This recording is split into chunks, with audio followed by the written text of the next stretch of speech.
How can young people benefit from life coaching, really?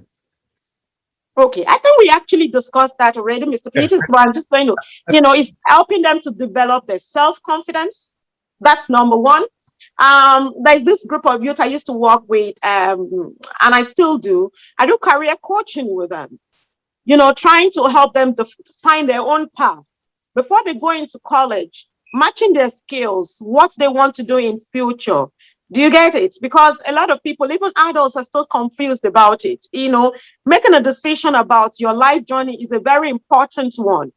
And you can find yourself on the wrong route. It's like you're going on the wrong route for many years. Do you get me? There are people still traveling the wrong routes, even till now. So it is better you realize yourself on time before time is too late. So I do what is called career coaching with them. And what do? We look, I help them look into the future, like, okay, what do you really want to become? What do you see yourself become? Is there any part of that job that you don't think you would like? For example, if you want to be a doctor and you know that you don't like the sight of blood, you don't like, you don't have empathy, then it's probably not something you should go for. Then go for something else that you're called for. So, but within you is the capability to make success out of your life. You don't have to follow everybody's direction, but find your own path. So that's one, career coaching.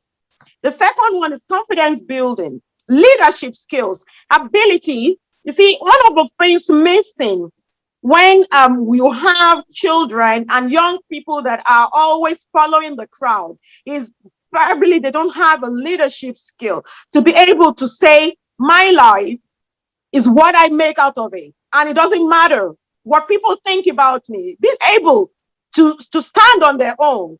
Is sometimes to say that it is good to be alone and make decisions and not follow the crowd. So leadership skills is one of the areas, again, that can be looked at.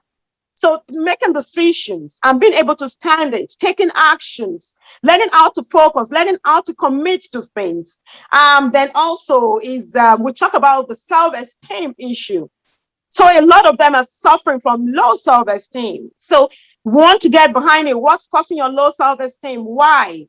Do you understand? So, and then the last thing I will say is, motivating them. Yeah. I think you should include their problem solving that they need. Yeah. When they have the leadership skills, Yeah. they will also be able to do a critical Thinking. analysis and problem solving skills that will come under leadership.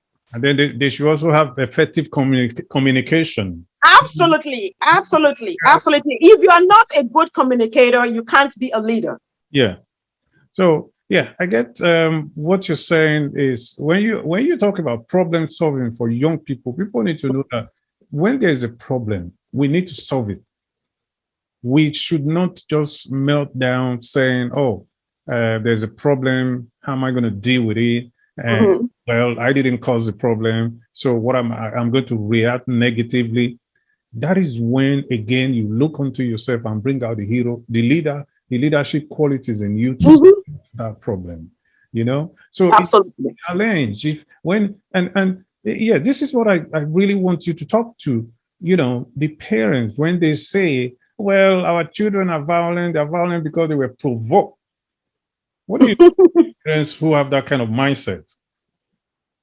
Yeah, so parents who have the kind of mindset, because probably, I would say ignorance of approach, how to approach things properly.